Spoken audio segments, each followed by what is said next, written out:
കൂത്താട്ടുകുളത്ത് കൗൺസിലറെ തട്ടിക്കൊണ്ടുപോയ കേസിൽ പുതിയ ആരോപണവുമായി CPIM. പ്രാദേശിക നേതൃത്വം കലാരാജുവിനെ തട്ടിക്കൊണ്ടുപോയത് UDF ആണെന്ന് CPIM Koothattukulam area secretary Facebook പോസ്റ്റിലൂടെ ആരോപിച്ചു. കലാരാജുവിന് പാർട്ടി ചികിത്സ നൽകിയിരുന്നു എന്നും ദൃശ്യങ്ങൾ പുറത്തുവിട്ട് PB രതീഷ് പറഞ്ഞു.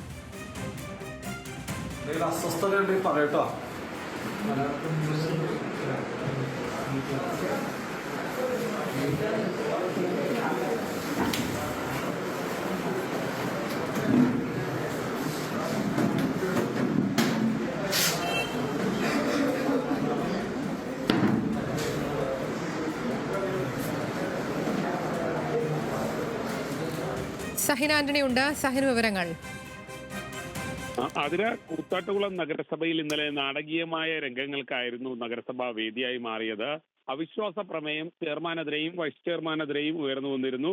ഈ അവിശ്വാസ പ്രമേയത്തിൽ വോട്ട് ചെയ്യാതിരിക്കാൻ വേണ്ടിയാണ് CPIM-ന്റെ തന്നെ കൗൺസിലറായിട്ടുള്ള CPIM നിർത്തി മത്സരിപ്പിച്ച് വിജയിപ്പിച്ച കൗൺസിലറായിട്ടുള്ള കലാരാജുവിനെ CPIM പ്രവർത്തകർ തട്ടിക്കൊണ്ടുപോയി എന്നുള്ള ആരോപണവുമായി UDF രംഗത്ത് വന്നത്. UDF-ന് 11 കൗൺസിലർമാരും CPIM-ന് 13 കൗൺസിലർമാരും സ്വതന്ത്രയായി ഒരു കൗൺസിലറുമാണ് ഉള്ളത്. അതുകൊണ്ട് തന്നെ ഒരാൾ അങ്ങോട്ടോ ഇങ്ങോട്ടോ മാറിയാൽ സ്വാഭാവികമായും ഭരണം നഷ്ടപ്പെടാനുള്ള സാധ്യതയുണ്ട്. ഈ സാഹചര്യത്തിലായിരുന്നു CPIM കലാരാജു എന്ന കൗൺസിലറെ തട്ടിക്കൊണ്ടുപോയതായുള്ള ആരോപണം ഉണ്ടായിരുന്നത്. കലാരാജുവിന്റെ മകൾ മുഖ്യമന്ത്രിക്കും ഒപ്പം തന്നെ പോലീസ് മേധാവിക്കും പരാതി നൽകി. മാത്രമല്ല കലാരാജുവും ഇത്തരത്തിലുള്ള ഒരു ആരോപണവുമായി രംഗത്ത് വന്നിരുന്നു. എന്നാൽ ഇതിനുശേഷം ഇന്നലെ രാത്രി 10 മണിയോടുകൂടിയാണ് CPIM-ന്റെ ഏരിയ സെക്രട്ടറി PB രതീഷിന്റെ പുതിയ ഫേസ്ബുക്ക് പോസ്റ്റ് വന്നിരിക്കുന്നത്.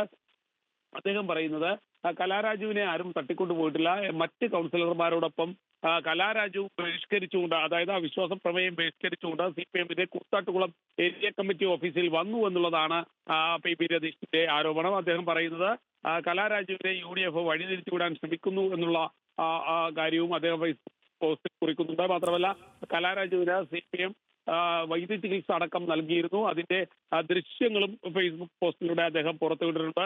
അതേസമയം കൂത്താട്ടുകുളം ഏരിയ സെക്രട്ടറി അടക്കമുള്ളവർക്കെതിരെ തട്ടിക്കൊണ്ടുപോകൽ അടക്കമുള്ള വകുപ്പുകൾ ഉൾപ്പെടുത്തിക്കൊണ്ട് പോലീസ് കേസ് എടുത്തിട്ടുണ്ട്. എന്തായാലും വലിയ വഴിത്തിരിവിലേക്ക്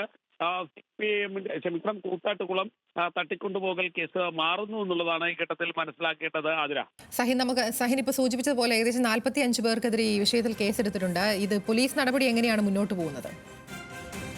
ശക്തമായ നടപടികളുമായി പോലീസ് മുന്നോട്ട് പോകുമെന്നുള്ളതാണ് മനസ്സിലാക്കാൻ കഴിയുന്നതും. എന്തായാലും വലിയ പ്രതിഷേധം UDF-ന്റെ ഭാഗത്തു നിന്നും കോൺഗ്രസിന്റെ ഭാഗത്തു നിന്നും ഇത് സംബന്ധിച്ചുണ്ട്. കോൺഗ്രസ് ശക്തമായ സമരങ്ങളുമായി മുന്നോട്ട് പോകാൻ തന്നെയാണ് തീരുമാനിച്ചിരിക്കുന്നത്. ഇതിനിടയിലാണ് ഇത്തരത്തിലുള്ള പുതിയ ആരോപണവുമായി CPIM രംഗത്ത് വന്നിരിക്കുന്നത്. കലാരാജുവിനെ ആരും തട്ടിക്കൊണ്ടുപോയിട്ടില്ല എന്നുള്ളൊരു ആരോപണമാണ് CPIM മുന്നോട്ട് വയ്ക്കുന്നത്.